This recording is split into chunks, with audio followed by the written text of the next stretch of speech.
The commercialization of computers changed the world of electronics. I'd also like to have your Caesar salad. If you wish to send a fax, transmit now. They drive the information and communication era of today. Inside these machines, we find the integrated circuits which make commercial computers possible. Their evolution from vacuum tubes to transistors to the integration of components has led to the integrated circuits of today's computers and technological centers like Silicon Valley. It all begins with the growth of pure semiconductor crystals, usually made of silicon, an element found in the Earth's crust. Lightly doped silicon crystals are sliced into wafers, which are cleaned and polished on one side. On this polished silicon surface, many integrated circuits or chips are then fabricated. Each one of these chips is a complete circuit, consisting of many thousands of transistors and other electrical components. Each transistor acts like an on-off switch. With this transistor, positive charge to the gate attracts nearby electrons. An electron channel connects the source and drain, which allows current to flow, turning the transistor on. When the gate charge is removed, the transistor is off. This switching creates information as electrical pulses, which are read in the binary language of computers as zeros and ones.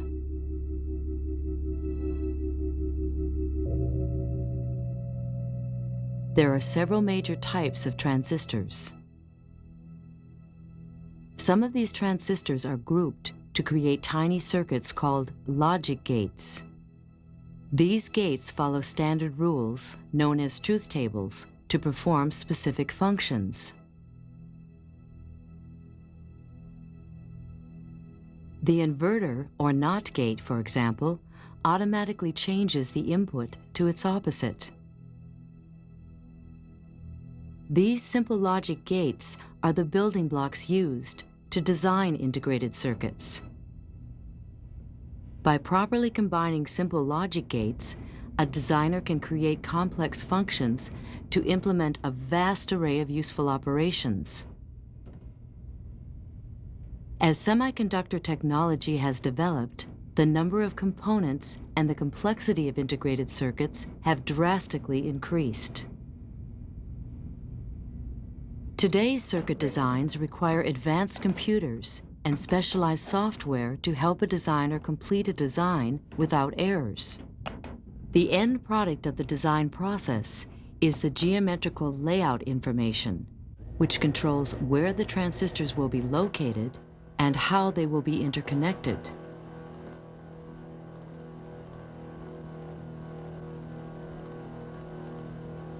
These layouts are then fabricated on silicon by doping specific regions of the silicon surface through a series of repetitive steps, such as patterning, deposition, and etching.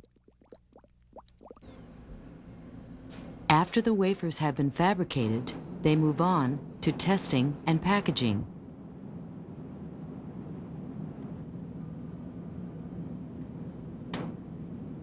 In testing, the wafer slides beneath a probe card.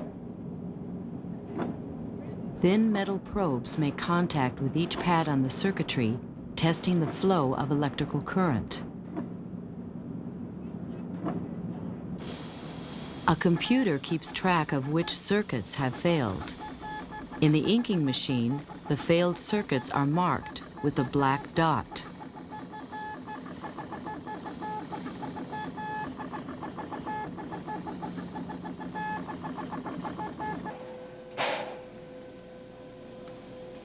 Wafers are mounted on sticky mylar tape to keep them intact as the individual circuits are separated.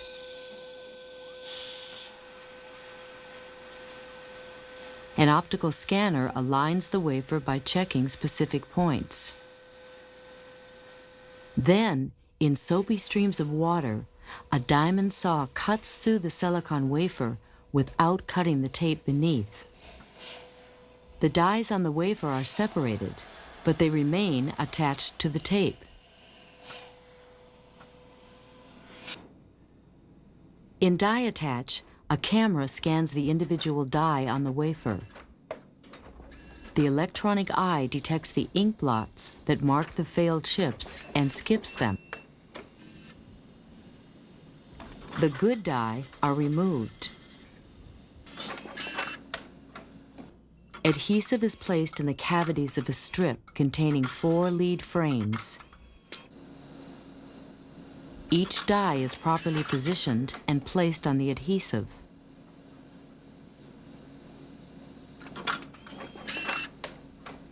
A gentle scrubbing motion ensures a good contact.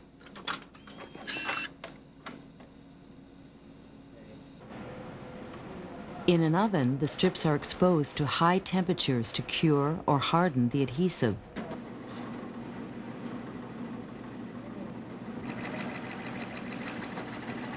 In wire bonding, thin gold wire is used to electrically connect the die to the lead frame.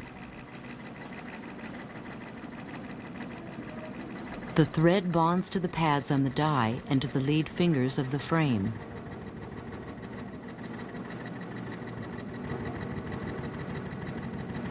In slow motion, we see the thread connect to the pad and then to the tip of an individual lead. These pins, or lead fingers of the frame, are now attached to the microscopic circuitry of the integrated circuit.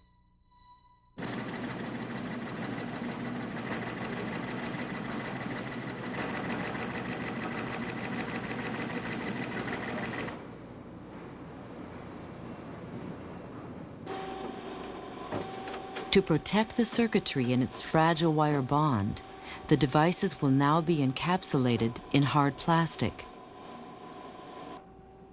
This requires a 2-sided mold. Between each operation, the bottom mold is brushed clean. The circular cavities will hold pellets of plastic molding material. When heated, the melted plastic will flow through the small channels to fill the rectangular cavities which will hold the devices.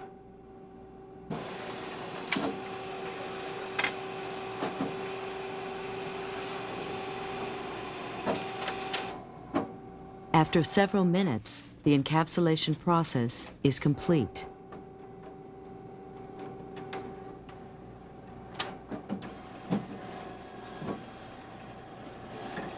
The remaining plastic pellets and excess plastic are removed from the mold.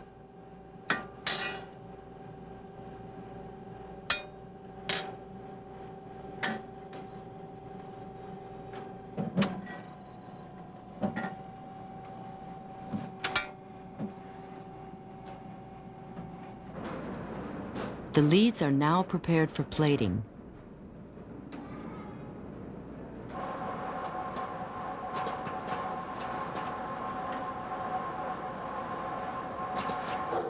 Inside this machine, under high pressure, sand-like beads will blast away any remaining dust or specks from the molding compound and the leads.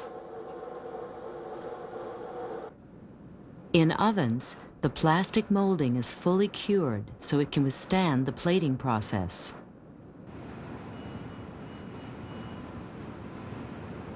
In the plating process, the strips are loaded onto carriers and dipped in a series of chemical and water wash baths.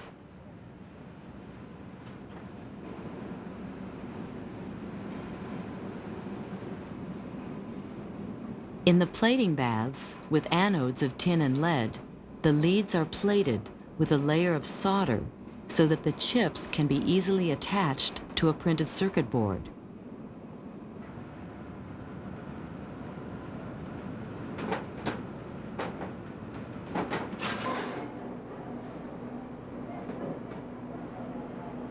In this process, the individual devices are removed from the strips. The leads are cut from the frame on 4 sides and bent into their final configuration. The formed leads are then cut to their final length.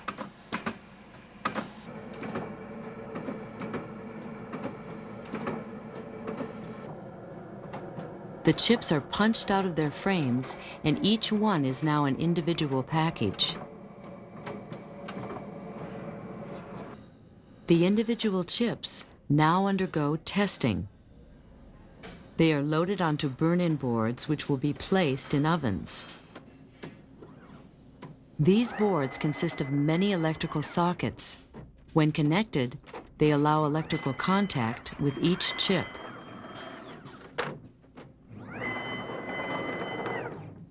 In these boards, the chips will be stressed far beyond normal conditions. Weak chips are forced to fail prematurely before they are put into a customer's product. The loaded boards are slid into their electrical receptacles. In rows and rows of burn-in ovens, the chips are powered up and exposed to high temperatures for several hours. This stress encourages potential defects to occur faster. In another test, the chips are exposed to contrasting cold and hot temperatures before they are electrically tested. This large computer controls 2 testing handlers.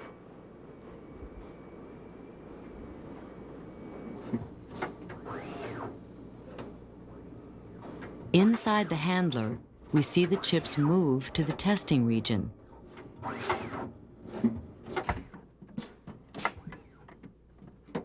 An electrical socket tests each lead to determine performance characteristics.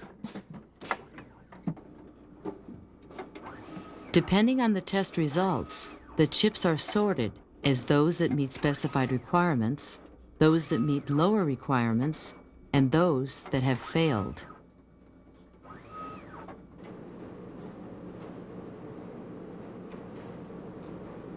The chips that pass are marked with a logo.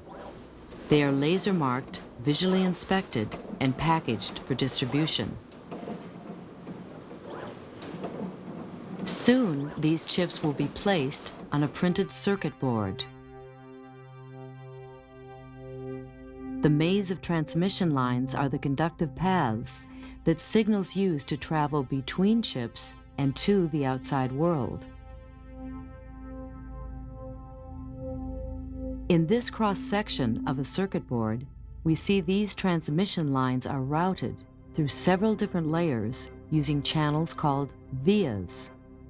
The materials surrounding the transmission lines and the line's dimensions contribute to capacitance, resistance, and inductance, which affect the signal's performance.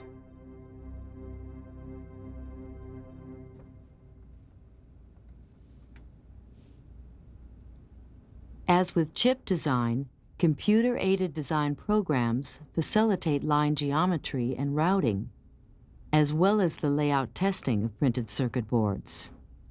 These designs go on to be fabricated into the actual boards, which will hold various electronic parts. The bare printed circuit boards are loaded onto the assembly line.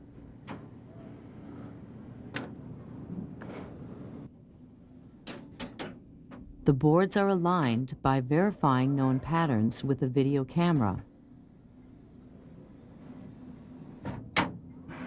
In screen printing, solder in the form of paste presses onto the board through a brass stencil.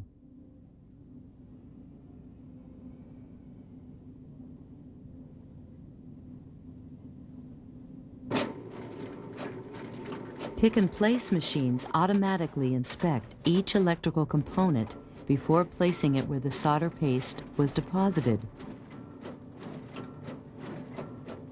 This is known as surface mount technology.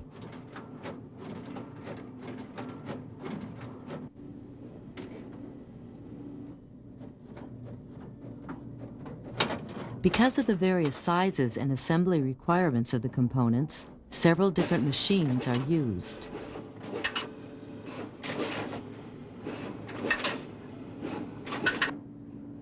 Now the boards go through an infrared oven. The solder melts or reflows, binding the components to the top side of the board. Surface mount technology allows electronic components to be mounted on both sides of the board. This twin station temporarily glues tiny devices to the bottom of the board until they can be soldered later in the process.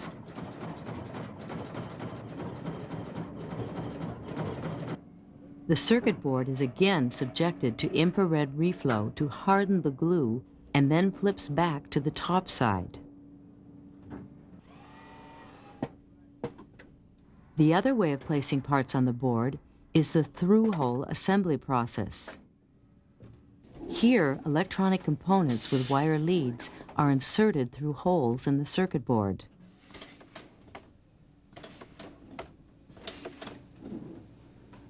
The robot arm picks up multiple parts at one time. These parts are held in specially designed feeder mechanisms. Small components like these speaker connectors automatically present themselves to the robot arm for insertion. The wires that go through holes in the circuit boards are clinched from underneath to hold them in place until they are soldered.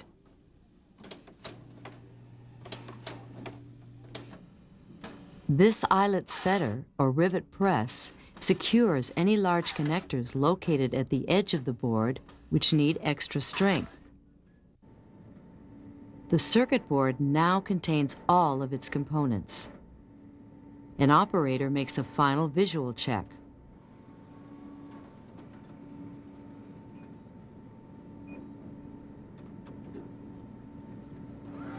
A wave solder machine does the final soldering. The bottom of the board is first coated with solder flux. This substance cleans the leads so the solder may adhere correctly. Bubbly solder preheats the boards before they encounter hot flowing solder. This secures all the leads and any components attached to the bottom of the board. It also fills any vias or other exposed holes in the circuit board.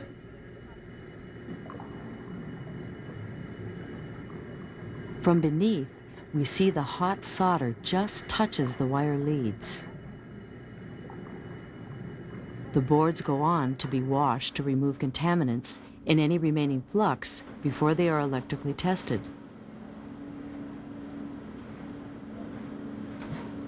Once they have passed their test, they move on to system assembly.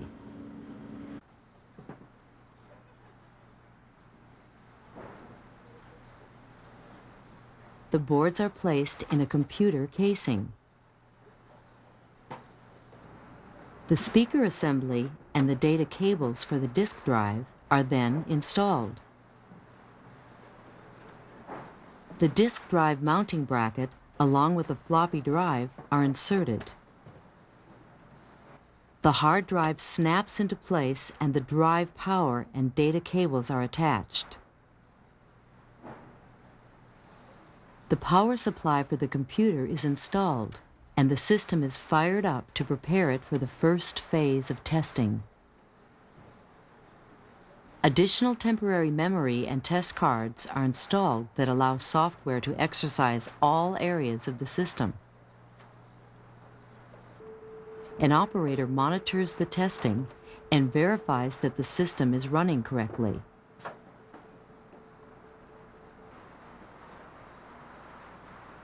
The test cards are removed and the assembly of a personal computer is complete.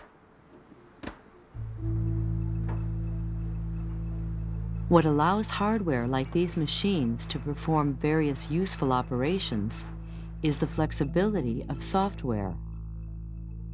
Software consists of many layers of programs. System software takes a computer task which a programmer has written in a high-level language and converts it using compiler and assembler programs into the binary machine instructions. Operating systems direct the flow of binary information through the components to control the mechanical operations of a computer. Application programs use the structure of the operating system to provide instructions which result in the wide variety of tasks performed by computers. These programs and the data they need are kept in the computer's memory when they are running. There are 4 basic elements to a computer. Input units feed information to the computer as electrical pulses, which are translated to the zeros and ones. Typical input units include keyboards, mice, and barcode readers. Output units provide the information requested of the computer. They include monitors and printers. In semiconductor memory, there are 2 principal types of circuits. Random access memory stores data that can be easily erased or updated. Known as volatile memory, the data is stored only as long as the current stays on. Oh. Come on, Mommy, I want to show you something. Read-only memory, known as non-volatile memory, stores information even when the current is off. This memory contains permanent programmed instructions that enable the microprocessor to start.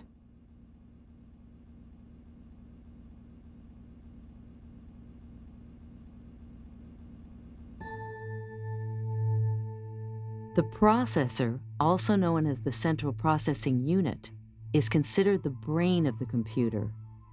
Millions of program instructions are carried out in seconds, synchronized by a master clock. Inside of this computer, we find a microprocessor containing over 1 million transistors.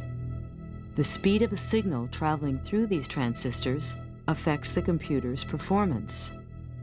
In an ideal environment where there is no resistance, an electrical signal would travel at the speed of light. In a chip, however, resistance from the conductive paths between transistors and the capacitance of wires and transistors slows the signal speed.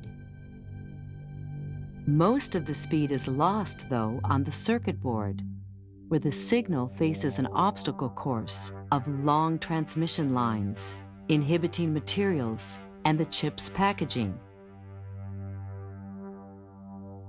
As the signal travels from one chip to another, it encounters increased capacitance in the large surface areas of the pads, the solder, and the metal leg of the packaging. The most difficult are the thin wire bonds, which resist the flow of current. As circuit technology has evolved, we've seen an increase in the bits of data on which a chip or microprocessor can operate. This increased the computational power, but required more transistors and higher clock speeds. These increases have led to the high-speed chips used in today's powerful systems. With these fast chips, the delay on the board can cause an information bottleneck in high-performance computers. To overcome these problems, this high-end computer uses multi-chip technology to enhance performance. From the back, we see one example of a planar module with the outline of 16 multi-chip units, or MCUs, working together. Each one of these units contains the logic, formally mounted on several much larger printed circuit boards. High-powered chips are packed into these small units, along with the central clock chip that synchronizes with all the MCUs in the system. The board of the MCU is a high-density signal carrier substrate. It consists of 9 interconnected metal layers, insulated with polyimide coating and fabricated using semiconductor technology. the top layer is used to solder attach all the integrated circuits and connectors. This signal carrier, with its 3,000 to 4,000 solder bonding pads, has been cleaned and prepared for the attachment of high-powered chips. Non-conductive epoxy is dispensed in each of the die site cutouts.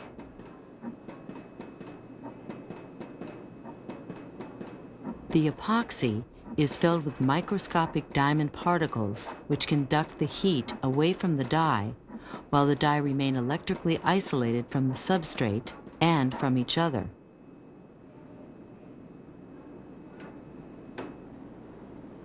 Flux is then dispensed to the solder bonding pads of each die site area. When heat is applied during bonding, the flux removes surface oxides. This enhances reflow of the solder.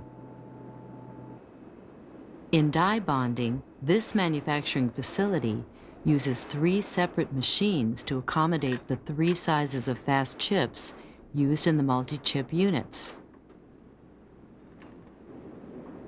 The die are bonded to the high-density signal carriers using a chip-to-substrate interconnect called tape automated bonding, or TAB.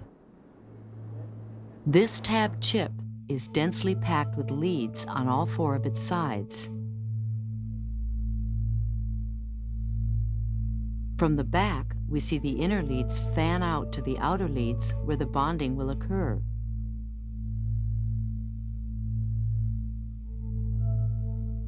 Beneath the protective cover and through a microscope, we find the leads attached directly to gold bumps on the bonding pads.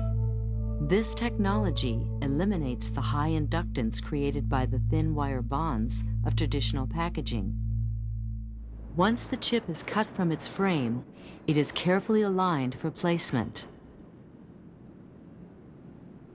Then, microscopic adjustments are made to ensure the leads line up with the die site bonding pads. A heating plate or thermode solders the extended leads. As the temperature increases, the leads are pushed down into the molten solder.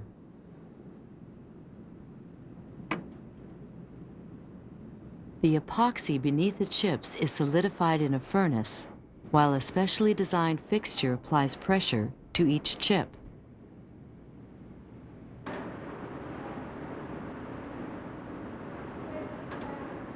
In a robot work cell, flux is dispensed on the 2 PowerFlex bonding pads. The power consumed by the multi-chip unit is brought in through a power connector. The PowerFlex circuit, containing 4 copper conductive planes, is aligned with the large PowerFlex pads on the multi-chip unit.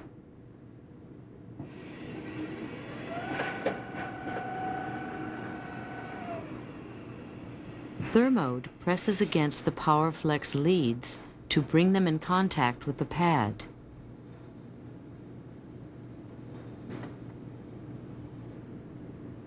As the heat increases, the solder on the MCU pad reflows and the bond is complete.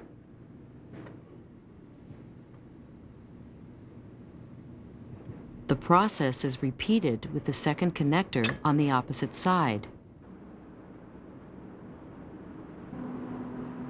Flux is now dispensed on all 4 Signal Flex bonding pads. Each one of the 4 signal pads contains 269 etched lines or leads.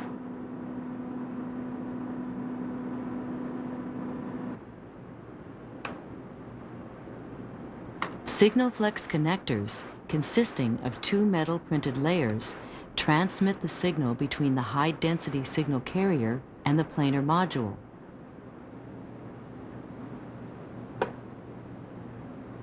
Again, a thermode applies pressure and heat to bond the Signal Flex connector leads to the Signal Flex pad.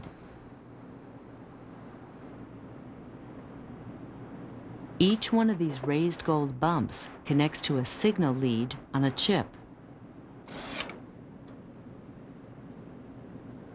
After washing and assembly, the raised gold bumps face upward.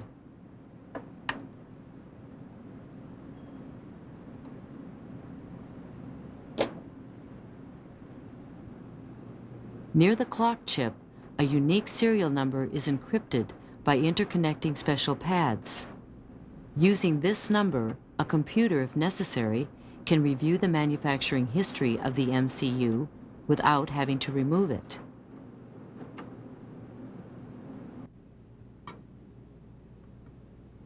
After extensive testing, a lid is placed on the MCU to protect it from mechanical damage.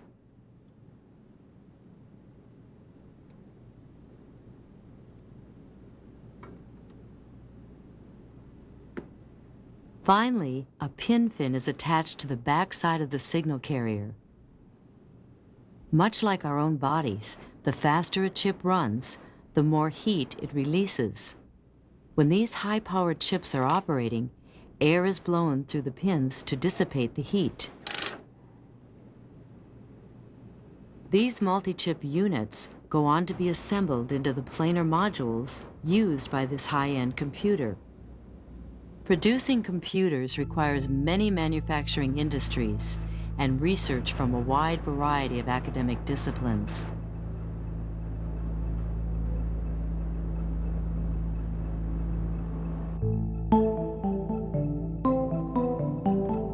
Regardless of the type of computer or electronic product, they all require integrated circuits, which in turn rely on computers for their design and manufacture.